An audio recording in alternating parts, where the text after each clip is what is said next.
Hello guys, welcome back to our channel. If your Babysense monitor is not functioning the way it should, maybe it's not connecting properly, showing errors, or behaving unpredictably, then performing a reset can often bring everything back to normal.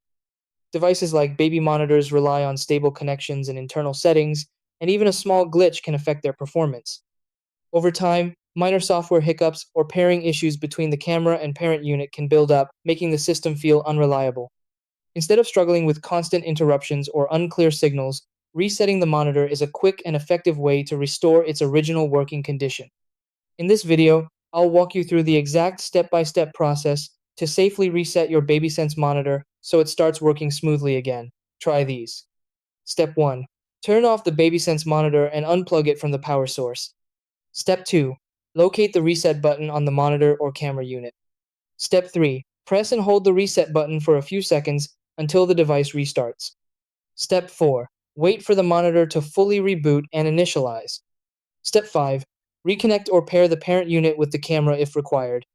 Step 6. Check the display and connection to confirm the monitor is working properly.